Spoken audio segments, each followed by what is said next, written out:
Invisible disabilities make up 85% of the entire disability population. Stay tuned and we'll talk about one that you probably haven't heard about.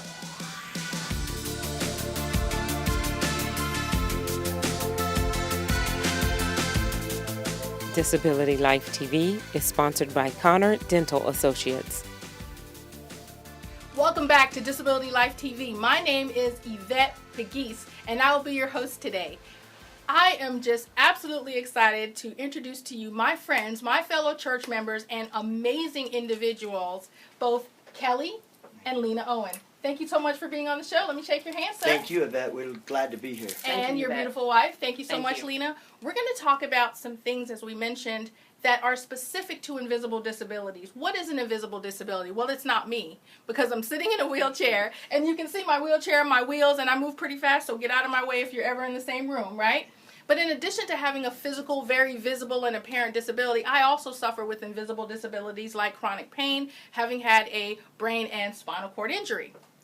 But what we're talking about today is another invisible disability that is incredibly prevalent. But before we get into the crux of that, I would like to hear more about our guests, Kelly and Lena Owen. So starting with ladies first, if that's okay. Tell us about where you grew up and a little bit about your childhood and what you're doing. Actually, my name is Lena, and I grew up in Dallas, Georgia, on basically a farm. And I have a daughter that's 30 years old and a grandbaby that is 6. Wait, stop. You have a 30-year-old daughter? Yes. Okay. So ladies and gentlemen, just inbox me. I will get the potion for how she stays so amazingly beautiful, and we'll share it offline. Sorry to interrupt. Again. It's okay.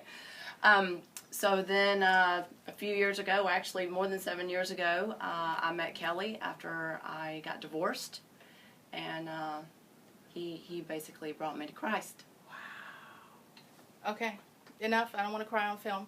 So, that was beautiful. Let's talk a little bit about Kelly. Good morning, everybody. I'm Kelly Owen. I'm a man that fears and loves Jesus Christ. I do my best to spread the gospel every chance that I get. I go on Facebook just about every day and talk about my love for Christ and what it means to be a Christian. Well, were you always that way? Were you born in a church atmosphere where your parents were saved and church going and all that fun stuff that you do now? Yes, ma'am. Yes, ma'am. Okay. I was brought into the church by my mother and father. They took us to church, all the way up until our teen years. Okay. And it was wonderful. We learned all the Bible verses. We learned stories of the Bible.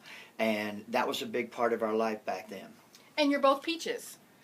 Yes, we're They were actually born and continue to live in Georgia. So I just had to bring that out because that's kind of a unicorn thing. So if you see, they're unicorns. But, so Kelly, weren't you always also like a bodybuilder or a wrestler? I mean, we're talking famous, right? Tell us about that. Yeah, well, I've always been into trying to be physically fit. Yeah. And I've always wanted to be the one in front of the camera, so to speak. No. I always wanted to be, imagine that. Yeah. I always wanted to be popular. But Yvette, let me tell you something. My life started taking a change at a very young and tender age. I was about 13 years old. Wow.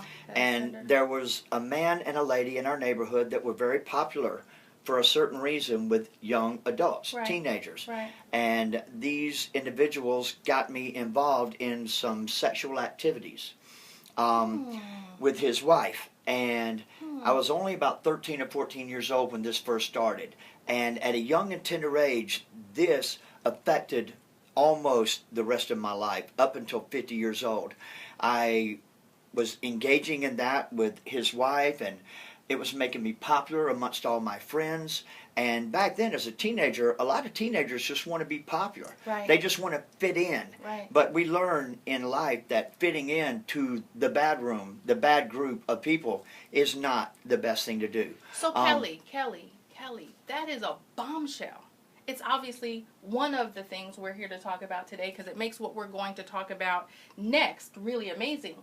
But you said engaging in a thing at 13. Tell me what that was. I want you to feel comfortable telling us what that is because there are people watching who may need to hear this. Yes, ma'am. So what happened was this man that was in our neighborhood had a beautiful wife, And the way they did it, they kind of disguised things for us. They made it a real pretty picture. Okay. And she would be laying out on her back patio, and then he'd invite us to come over and maybe do a little yard work, myself and maybe some of the other guys. And then he pulled me aside and he said, my wife thinks you're good looking. And I was like, oh, cool, thank you. And of course I was working out and bodybuilding, and as a young adult I was trying to be in shape. When I say bodybuilding, trying to be in shape so that all the girls would like me. That was what it was all about back then, was body things, things of the flesh, material things. Right. So he started talking to me away from everybody else, saying, hey, Midge, this lady would like to have sex with you. And I said, whoa, that's your wife, and you're a big man. He's probably about 6'6", and I'm afraid, I don't want you to be mad at me. And then he said, well, no, let's go ahead and do it. So we started doing that. So stop for a moment. Yes, ma'am. Was this your first sexual experience? Yes, ma'am. Okay. So, Lena, you knew about this? Yes. He actually, He told you when you guys met? yes, he came clean. Yeah. Wow.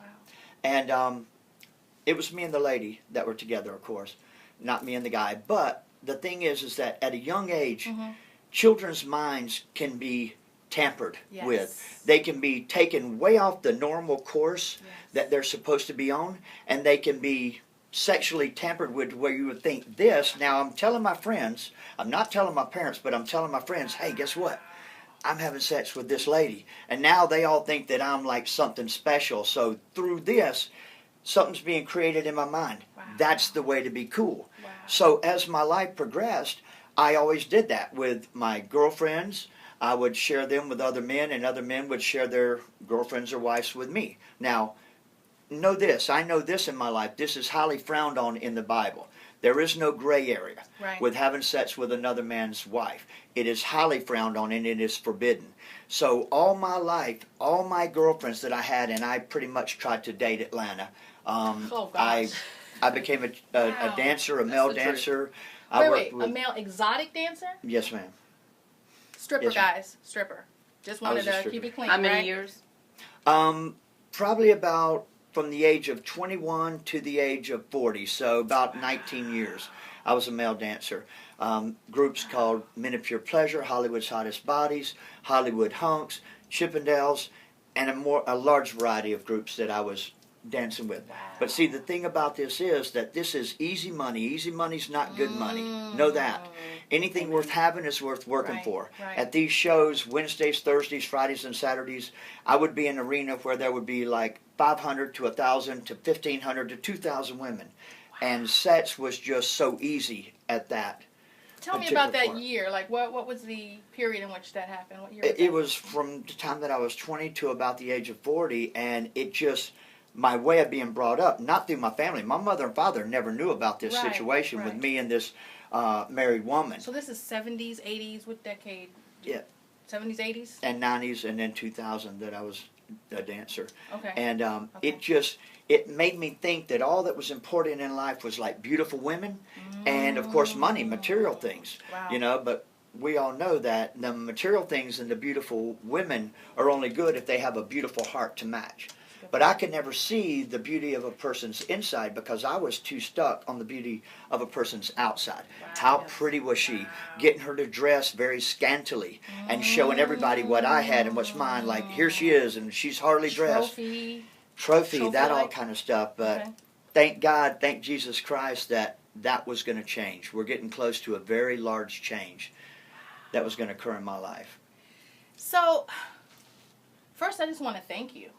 I want to thank you for being honest. I want to thank you for speaking to someone out there who didn't have the venue or the opportunity to hear someone else who may be dealing with an invisible disability, which is an addiction, which is a sex addiction. A sex addiction. I mean, that sounds like, well, I mean, how do you know when you've crossed that line? When do you get to the point where you're just being intimate, sexual, or addicted? Right. How did you know? Before we break, I want you to help me understand, how do you know when you've gotten to the point where it's not just a pleasure, but it's an addiction? Well, because that's what I thought about all the time. And let me make a distinction here, okay? It was only with grown women, okay? Thank you. Nothing else like that. No Okay. children, nothing like that. But it happened to me as a child. Right. But it was with grown women. Right. And I just thought that was the only thing that I wanted to do. And I made, Lena is my fourth wife and my final wife. We're going to be together forever. Yes. And here's the thing about Lena. She did, so I have a confession to make. Oh, wow. Like a lot of men out there, I wanted what I wanted. Okay, this is the dirt. This is the truth of it. I wanted what I wanted at all cost, all the way up until about 50 years old. I would get my wives, my girlfriends to do whatever I wanted them to do, and I would actually look at them and tell them, hey, Lena, if you don't want to do this, then I'll just find somebody else because you need to do this for me. So, Yvette, what did I use? I used their love for me as a weapon to get what I wanted. And I'm making no excuses. I was wrong on every standpoint of doing that. So, Kelly, did you do that with Lena? I did that with Lena, yes, and ma'am. what happened, Lena? Lena finally stood up to me. I want to hear her stand up now. Strong lady right here. What happened, Lena? Well, when I first met Kelly, I never really experienced the life that he had lived for so long. Right. And so at first I was like, oh man, this is kind of fun, you know. He's dressing me like a princess. I feel pretty. He's very popular. I got into like the pretty club.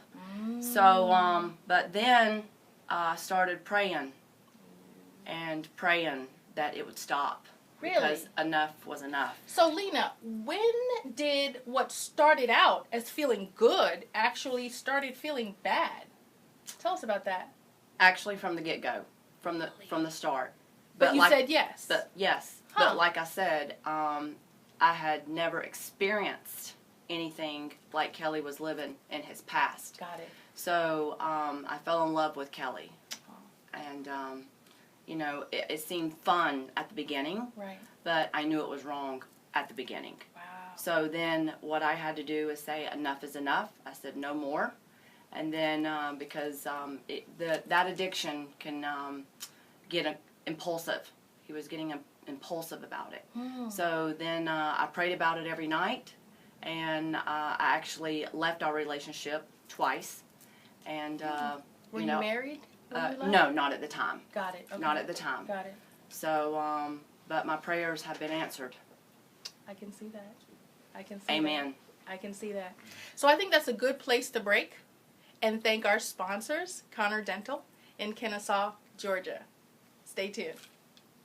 Connor Dental Associates, full-service dentistry, providing orthodontics, implants, laser dentistry, and general care, set in a calm and relaxing environment. Our experienced dentist and staff are here to maintain your dental health, improve your appearance and quality of life. Compassionate, professional, and informative. Ask about our core whitening system, servicing insured and non-insured patients of all ages. Located in Kennesaw, near I-75. Call today and experience the difference for yourself. Welcome back to Disability Life TV. Our guest today is Kelly and Lena Owen. Before the break, we were talking about a very unknown and little spoken addiction, which is a sexual addiction. And what we want to do now is talk about the turning point. Yes, ma'am. So that is what we've all been waiting for and what we're very happy to share with you now. So here's what happened. Lena and I had gone out. Let's go back about 3.5 years, Yvette. okay. And Lena and I had gone out. It was a Halloween night, and we're sitting there Sunday morning. We'd celebrated on a Saturday night, and I'm sitting in my recliner. Yeah. Be careful of recliners. And I just decided, something just came over me. I just decided that, you know what, Lena? And Lena's sitting right beside me, and we're having coffee as we do in the mornings. Right. And Lena was pretty much disgusted with me and my behavior for the previous night, but she let me do what I wanted to. Yeah. And something just was different that morning. I looked at her, and I looked at her, and I said, you know, Lena, I'm never going to do that again. We're never going to do that again. And of course, my wife had heard that before. But for some reason, that morning, it was over. And that lifestyle was over. And I made a promise to my wife. I said, Lena, I'm never going to put you through that again. I'm never going to ask you to do that for me again. I'm never going to use love as a weapon to get what I want from my wife ever again. There's a lot of people out there, a lot of men that make their wives do what they want them to do out of love, and I'm telling you, that's the wrong thing to do. It can make somebody start really resenting you. A lot of women make their husband do things that they don't want to do because the husband does it or the wife does it for love. But I'm telling you, you need to let people be themselves as long as it's in line with what Christ would have us to do. And on that morning, 3.5 years ago, my life changed. It was never going to be the same again. And from that morning, I started going a lot more to church. And then one thing, we've seen you for years there, and you didn't know that I had that hidden addiction. Right. But from that morning, as we went to church, we were new people. We were new children, and we were going to be a new creation in the eyes of God. And shortly thereafter, my wife gave her life to Christ. Yep. She got baptized to Jesus Christ and the Holy Spirit. And we really became the Christians that God and Christ would have us to be. And then about 8 months ago, I heard a young man named Marcus Rogers on the internet, and he was on Facebook, and he was posting something, and he was talking like I do now on Facebook about Jesus Christ. Right. And he was telling people about the attacks in Paris and the real truth about it. And something clicked with me that day, and I knew that from then on, I was going to be somebody who went around and shared the gospel. And I'm telling you now, we do not have to be a product of our old things that we did. Wow. Through Christ, all things are made new. We do not have to be a product of our environment. We don't have to be a product of the economy, what the government's trying to get us to do. We are now new creations in the eyes of Christ, and we are very, very active in our church. Amen. And we also are part of a group called Hands Across Atlanta, where we go down and we feed the homeless once a month, the second Sunday of every month. Hands Across Atlanta, if anybody wants to get involved and become the hands and feet of Jesus Christ and go down and feed the homeless, that's a good thing to be part of. And Yvette, we see you all the time, and I just want to tell you something, young lady. You inspire us. You inspire us. You're one of the most beautiful, sweetest people that we have ever met in our life. And when we see you down front in the church every morning, just know that the whole auditorium is inspired by your beauty. Not just your beauty on outward appearance, but by your inward beauty. The way that you talk to people, you're one of the people that people come down to give their life to Christ, and you're one of the ones that greets them. Jesus Christ is smiling on you, young lady. You are not in any way disabled. You are more able than most anybody I know. You're able to spread the gospel and the love of Jesus Christ. And we're thankful at Woodstock to have such a wonderful lady as yourself that's with us every Sunday and always part of everybody's smile. Your smile brightens up the whole room. And that's why Pastor Johnny puts you right down front, is so that you can brighten up the whole room every day as he gives the message. Wow. So the truth is, Jesus Christ has changed my life. My wife, Lena, used to pray that I would become a better man. Folks, prayers do get answered. Jesus Christ is Lord. And I want to tell you something. There's a lot of people out there, a lot of Christians that call themselves Christians, but yet they have no Christian works to back it up. Being a Christian is not just going to church on Sunday. Right. That's one day out of 7. Right. What about the other 6 days? Right. That's right. You've got to be out there spreading the gospel, being an advocate for Jesus Christ, Wow. telling the world that there is beauty. Beauty beyond the material things of the world. Beauty Right. beyond what's... Amen. My wife is beautiful on the outside. Yeah. Yvette is beautiful on the outside. But the biggest part about these two ladies is that they are beautiful and love Jesus Christ on the inside. Amen. Anybody that talks to them can see quickly that these are ladies of Christ. They're ladies of the Word. They're doers of the gospel. You don't just sit on your talent. You bring Jesus Christ into every conversation, into every room. My wife also talks to all of our friends. Many people love my wife because she doesn't set boundaries. A lot of my ex-girlfriends that are wanting to know Lena and I and the new Kelly, well, my wife accepts them. She's not angry towards any situation that I've ever had with anybody. She accepts everybody just as they are. Sounds just like the Bible. Come as you are. Jesus Christ said in the Bible, come as you are. You don't have to wait until you're perfectly in line with Jesus to come to Him. Come as you are. I was unholy, and now because of God saying, be holy for I am holy, He made me holy. I've been touched by Christ, and it's on me to share the gospel with everybody. And boy, Amen. do you. I love tuning into Facebook and listening to the messages that God filters through you. So, Lena, on that day when Kelly said, that's it, It's never going to happen again. Like he said so many other times. Right. Tell me if and when you knew that it was really the last day of that lifestyle and that tomorrow would be different than yesterday. Well, we were sitting there that AM, that Sunday morning before church, and we were drinking coffee. And when he actually told me that it would never happen again, I had kind of heard that in the past. Right. But I have faith. And my prayers were answered. Because you had been praying. Every day. I didn't even know she'd been praying about that. I didn't know. It's funny how we don't know these certain things. Every But day. Praise be to Jesus that she was and that my life changed. So I love you loved him through it. Yes. You loved Yes.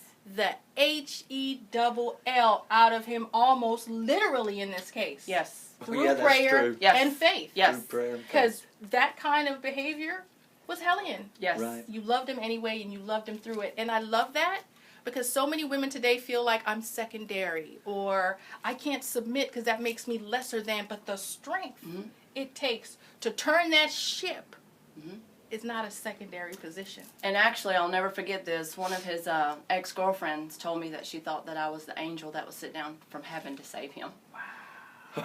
Yeah, true. And see, Because nobody else could get him to stop his addiction, his silent addiction.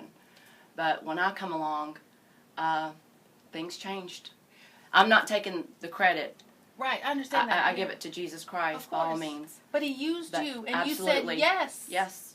to obedience. Yes. That is powerful. And I want to mention something that's also pretty amazing. She said his ex-girlfriends. Think of the power and faith it takes to say, I'm not afraid. Let them all come. Because my Absolutely. message has Yes. nothing to do with his prior relationships, but my relationship with Jesus Christ. Right. Absolutely. Girl, I'm so proud of you. Yeah, she's pretty amazing, Yvette.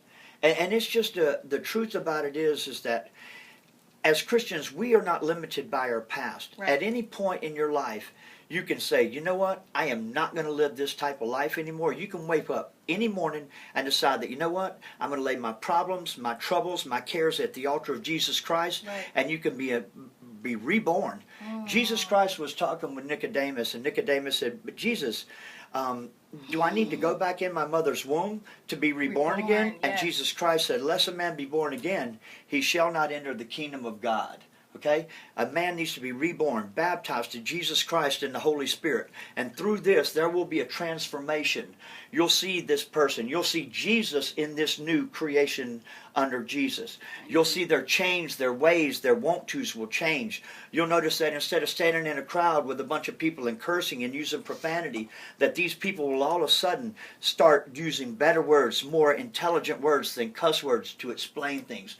People that love Jesus Oh my Christ and give their gosh. life will start talking about Jesus Christ Right. everywhere they go. Right. It's funny, Yvette, because you can put me in front of one of my old friends, and listen, let me tell you about my old friends. They're not bad people. They're just in a different path right Right. now than me. Right. I love all these people. Jesus Yes. Christ has given me a love for every soul. Right. And as Christians, we are to do that. Yes. Anybody that doesn't have the same belief we do, we're not to hate them. Right. We're to love them as Christians. Absolutely. We can love them through Jesus Christ. We can show them the Bible, the way that Jesus would have us to live. And we I can love all that. become I a love new that. creation. I love that because what happened with you was no doubt in my mind supernatural. It was How do you go from that lifestyle and overnight just say it's Absolutely. done? And you brought something up that's pretty amazing. I don't think we said this publicly yet, but we're all members of First Baptist Church in Woodstock, Georgia. Woodstock. Yes, ma'am. And our pastor had a very similar supernatural change because he cussed, he drank, he was in the pool room to the pulpit. Yes. And his change was supernatural. And that doesn't always happen. Exactly. So the fact that you can sit here today before Christ and our audience and say it was overnight. overnight I like mean, and that, I, it was gone. you know, and I have to say that we as Christians have to be able to accept those who don't have supernatural changes, because it may take a lot of people to shed that flesh. You know, you may not be able to be like a Kelly Owen and say, you know what, I'm changing right now. Right. It may take you some time, But once saved, always saved. You got that right. That's right. And my life has changed. And you know what's funny, Yvette, is like a lot of people are always looking for miracles. Right. If they would just open their eyes, there are miracles happening every day. Right. If they would just care to see it. Like my wife and I, we wake up in the morning, and my wife can tell you, what do I do from the time that I wake up in the morning till the time I go to sleep, Lena? Well, he's actually listening to the gospel. He is listening to the Bible on CDs. He actually doesn't do any reading because his time is very limited with his job and our life. So he has the Bible on CDs, and he listens to it 24/7. He's on the road a lot in his vehicle. Every vehicle has a copy of the Bible on CDs, and he's listening always to other preachers, listening to our sermon. If we accidentally miss a sermon at church, Right. he catches up with that. He partners up with Pastor Scott at our church. Okay. That actually is guiding Kelly to move forward, and it's just been a blessing. And I can attest to that. Obviously, I'm not his wife. But I have the pleasure and honor of sharing Christ with my sister and brother. And the first time I think I met you guys at church, he gave me a wooden cross. It's a cross that I carry everywhere. It's in my purse. Both my children have them, Good. and so does my husband. And that may seem small, but to hold on to that in the worst possible times or in traffic Oh, yeah. really does impact my behavior and the way that I am being the image and the words and the hands and the feet of Christ instead of getting upset and responding and reacting in a way that's not Christ-like, because we all sin. We're Right. not perfect, but I love that you're perfect for each other, Right. and God put you together even in the circumstances that we discussed previously. Oh, yeah. So it's our time. You know, it's our time as Christians, and it's also our time on the Disability Life TV show. And the reason why I'm saying that is because I don't want to end this session without asking you both about something we do a lot on this show, and that's a D-Life diamond. Obviously, the two of you are diamonds for Christ, but in the sense that I'm speaking to it on the show is give us just a nugget of truth and understanding that we can leave our audience with, and how we can reach you. Okay. You can reach us on Facebook on Lena, Lena, and the letter N, Kelly, Kelly, Owen. But the thing I'd like to leave everybody with, Yes. Yvette, is a few scriptures from the Bible, Okay. which a lot of my old friends would have never guessed that I would be able to speak. Okay. And one of those is Jesus Christ said, I am the way, the truth, and the life. No man cometh unto the Father unless through me. That's what Jesus said. He also said, I am the vine and you are the branches. And he who abides in me and I in him will bear much good fruit. But he who does not abide in me will wither and die. For without Christ we can accomplish nothing. And they will be gathered up and cast into the fire. I'm telling you right now that Jesus Christ has changed my life. He is my one truth, my one way, and my one life. And I am promising to keep spreading the gospel. Nobody's going to silence me. I'm going to talk about Jesus everywhere I go. And to God be all the glory for changing my life, for making a sinner like me a better and new creation. And I thank my wife for not giving up on me and for being the backbone of our family and for blessing me. And I think she's the one, through Christ, through her, that helped me to change. And I love her. And we love you too, Yvette. It's a pleasure to be here today. And if I was going to leave one word, it would be you do not have to be a product of your past. You can give your life to Christ at any moment, any day, any time, and He will lift you up and make you whole again. He will wash away. All old things shall become new through Christ. Amen. That's the truth. So luckily that's the show, because I'm about to cry right now. But I'm also very grateful, and I love you for watching. Please tune in again to Disability Life TV, and thank you to our guests. We really do appreciate it. Have a blessed day. God bless you all. God bless. Amen.